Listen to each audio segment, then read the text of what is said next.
देखिए, आज जेपीसी की बैठक थी। जो सरकार के वक्फ बिल था और उसमें जो अमेंडमेंट्स थे, उसके जो 44 क्लॉजेज हैं, उस क्लॉजेज में क्लॉज बाई क्लॉज पे आज हमने सभी सांसदों से संशोधन प्रस्ताव 25 तारीख तक मांगे थे और सभी सांसदों के संशोधन या तो फॉर या अगेंस्ट में आए थे। तो उस पे आज खंडवार चर्चा हुई और पूरी प्रक्रिया लोकतांत्रिक प्रणाली से हुई।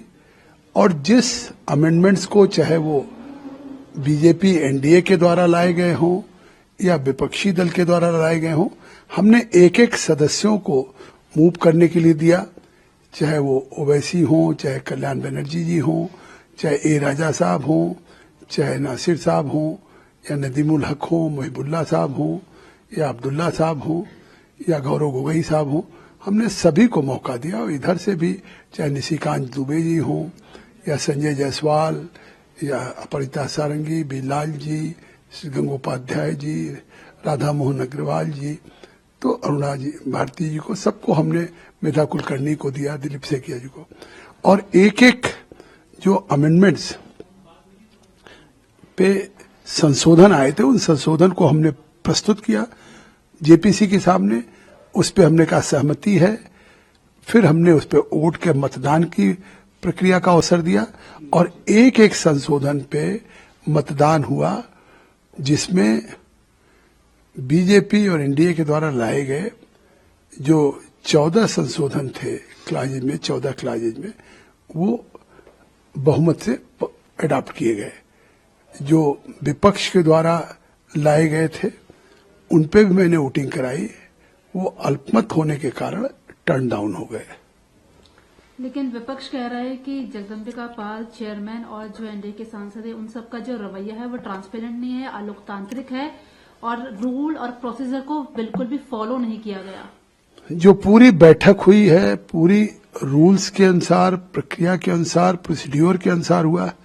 सबके रिकॉर्ड किए गए हैं, पार्लियामेंट के सेक्रेटरी ने रिकॉर्ड किया है, फोटोग्राफी है, उन लोगों ने वोटिंग में हिस्सा लिया है, अपने संशोधन मूव किया है, या पक्ष वाले ने भी हाथ उठाया है, संशोधन के जिन्होंने विपक्ष में था उन्होंने उठाए।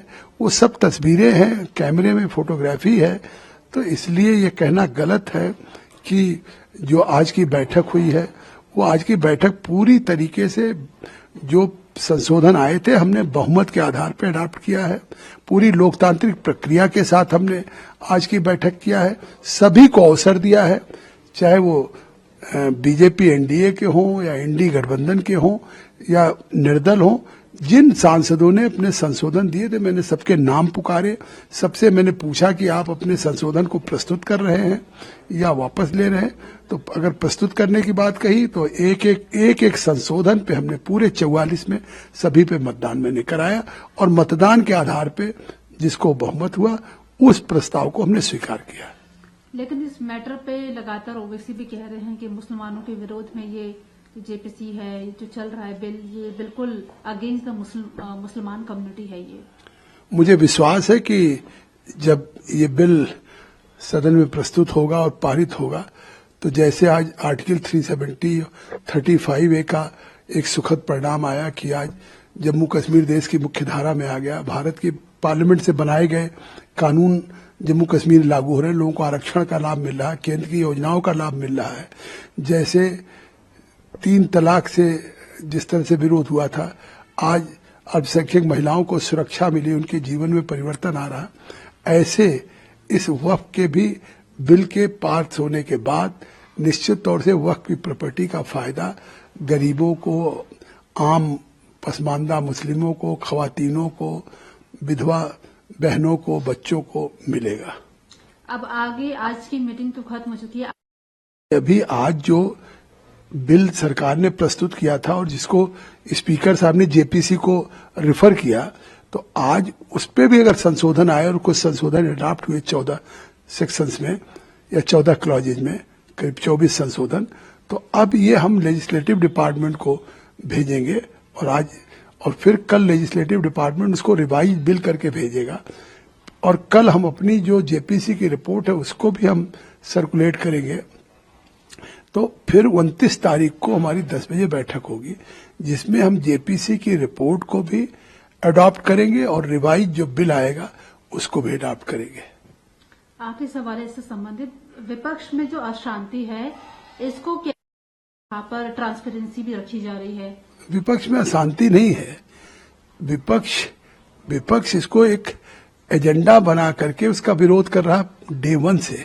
आखिर कोई सरकार अगर जेपीसी के सामने कोई अपना बिल भेज देती कानून पास करने के बजाय सदन में सीधे जेपीसी, तो पहले दिन से आप देख रहे थे हमेशा विरोध हो रहा था।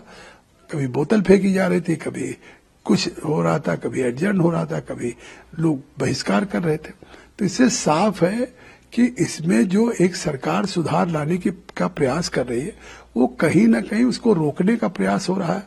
कहीं ना कहीं जो वक्फ की प्रॉपर्टी को खुर्द बुर्द करने वाले, चाहे मुतवल्ली हो चाहे वक्फ बोर्ड के लोग हों, उनको हितों पे कुठाराघात होगा। जब एक बेहतर कानून आएगा तो कहीं ना कहीं उनके लिए एक सोचा समझा एजेंडे की और रणनीति के तहत ही विरोध किया जा रहा है। उत्तर प्रदेश के पड़ोसी राज्य उत्तराखंड में यूनिफॉर्म सिविल कोड आज से लागू हो रहा है, कैसे देख रहे हैं? क्योंकि एक ऐतिहासिक दिन भी इसे कहा जा रहा है उत्तराखंड के लिए भी। नहीं, देखिए, मुझे लगता है कि अगर भारत का संविधान है और भारत के संविधान में सबको बराबरी का हक है, सबको अधिकार है, चाहे आर्टिकल 19 हो या अन्य आर्टिकलों से, राइट टू फ्रीडम से लेकर के राइट टू सेल्फ, तो फिर सभी के लिए एक समान क्यों न नागरिक संहिता हो या समान कानून क्यों न हो?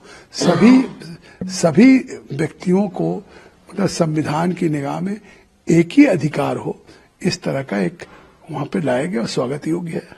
आखिरी सवाल है, दिल्ली में चुनाव होना है, अरविंद केजरीवाल की 15 गारंटी है, स्वच्छ यमुना, मुफ्त बिजली, पानी माफिया पर कार्यवाही, तमाम घोषणाएं उन्होंने की है, कैसे समझ रहे हैं? क्योंकि बीजेपी ने भी 3 चरणों में अपना मैनिफेस्टो जारी किया था।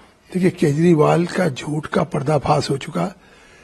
3 टर्म चुनाव जीतने के बाद भी न यमुना साफ हुई, न आचमन करने लायक है, न छठ की पूजा करने लायक है।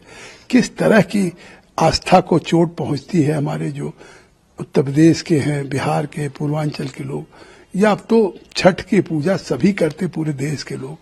और जो उन्होंने गारंटी दी, आज उनके लोग कह रहे हैं कि जो जल कहते थे हम फ्री पानी और फ्री बिजली देंगे, और पानी का इतना बड़ा बिल जा रहा है, वो कह रहे हैं मैं उन बिलों को फिर से सुधारेंगे। तो अब उनकी कलई खुल गई। काठ की हांडी होती एक बार चढ़ती है, बार बार नहीं चढ़ती।